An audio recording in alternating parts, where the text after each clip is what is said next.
عمل میں کیا ہوتے ہیں؟ زیرو.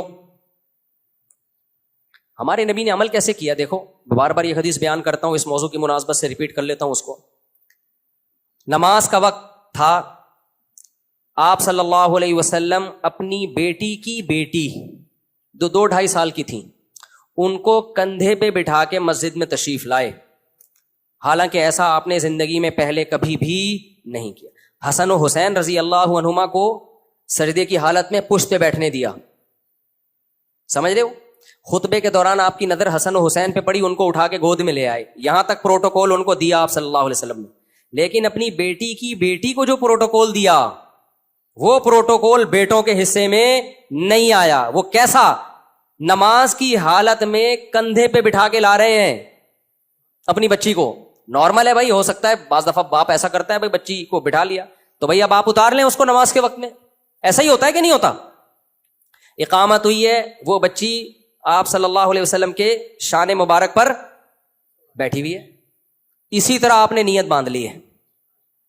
سمجھتے ہو کہ نہیں سمجھتے؟ نیت بھی باندھ لی. چلو یار یہ بھی سمجھ میں آتا ہے کہ بھائی بعد میں اتار لیں گے جب رکوع میں جائیں گے. ٹھیک ہے بھائی، رکوع میں جب گئے تو اتار لیے، کیوں گر جاتی.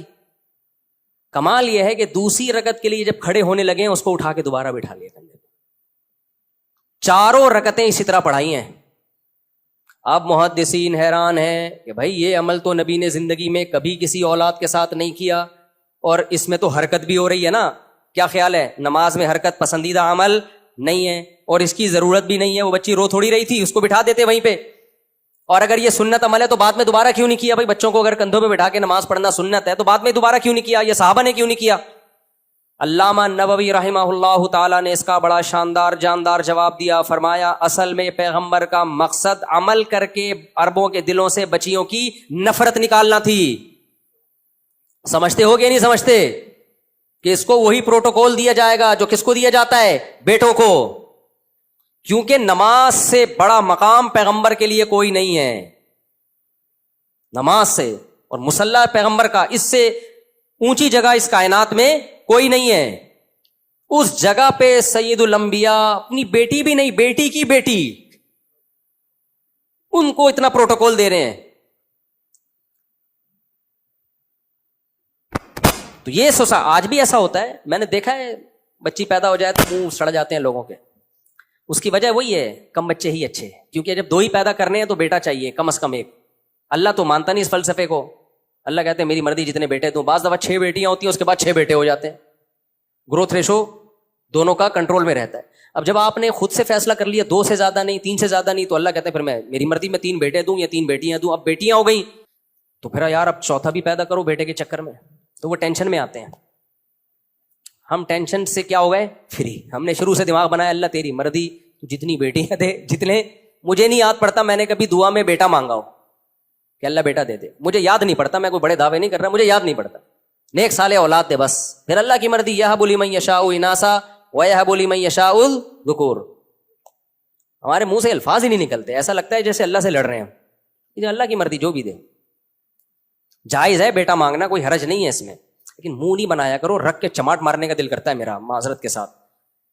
کیونکہ ایسا ہوا ایک دفعہ میں بیٹھا ہوں ہاسپٹل میں، تو وہ خاتون سامنے بیٹھی ہوئی رو رہی ہیں، اور ایک نوجوان لڑکا بھی یوں منہ اس کا نا بالکل وہ کیفیت تھی، پڑھا لکھا، پینٹ شرٹ پہنی ہوئی تھی، پڑھا لکھا لگ رہا تھا، کوئی لگ رہا ہے کوئی آفس سے آیا ہے ابھی، کوئی جاب واب کرتا ہے.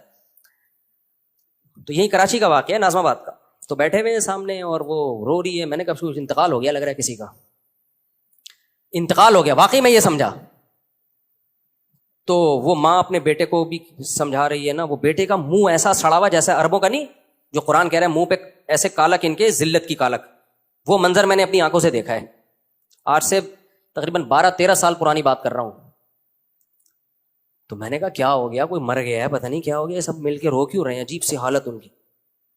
تو وہ خاتون نے بتایا کہ بیٹی پیدا ہوئی ہے، اور ماں بچے کو، ماں کیا سمجھا رہی ہے. ابھی میں وہ ایکٹنگ یہاں نہیں کر سکتا، کیونکہ پھر وہ اتنی ایکٹنگ کا کلپ بنا کے نا لوگ چلا دیں گے، سمجھ میں نہیں آئے گا پیچھے بات چل کیا رہی تھی. وہ کبھی اکیلے میں ملے، بہت ساری چیزیں اکیلے میں پینڈنگ میں ہے. وہ ایسے رو رہی ہیں اور سسکیاں لے رہی ہیں اور کہہ رہی ہیں کہ ہائے بچے کا تو منہ ہی اتر گیا، کیونکہ ان کی 2 بیٹیاں آلریڈی ہو چکی تھی. اب ان کے پاس چانس یہی ہے نا، 2-3 سے زیادہ بچے جننے نہیں ہیں. سمجھ رہے ہو؟ اگر ہوتا نا بھائی ابھی زندگی پڑی ہوئی ہے، جوان آدمی ہے، 25-26 سال کا تو ہوگا، اب زندگی پڑی ہوئی ہے، 6 بیٹیاں ہو جائیں، ہم نے دیکھا بھائی 6 ہوئی پھر 6 بیٹے ہو گئے، 3 بیٹیاں ہوئی پھر 3 بیٹے ہو گئے، لیکن اب آپ کے پاس ٹائم محدود، مقابلہ سخت، آخری اوور چل رہا ہے، اس میں تو پھر آپ کبھی بھی رسک نہیں لوگے بھائی، آخری بال پہ ہی چھکا لگانا ہے. ابھی 2 ہو گئے ہیں نا، تیسرے کے بعد تھوڑی 2 ہی اچھے تھے تو تیسرا بھی غریبی میں ہو گیا اس چکر میں کہ بیٹا شاید اب بیٹا پیدا ہو جائے. ایسا سڑا ہوا منہ بن رہا تھا نا، میرا دل چاہ رہا تھا رکھ کے میں اس کمبخت بے شرم کے تو چماٹ لگاؤں نا، جو مسٹنڈا بیٹھا ہوا ہے یہاں پہ، شرم نہیں آتی یار تمہیں. اور میں پھر اللہ کا شکر ادا کر رہا تھا، اللہ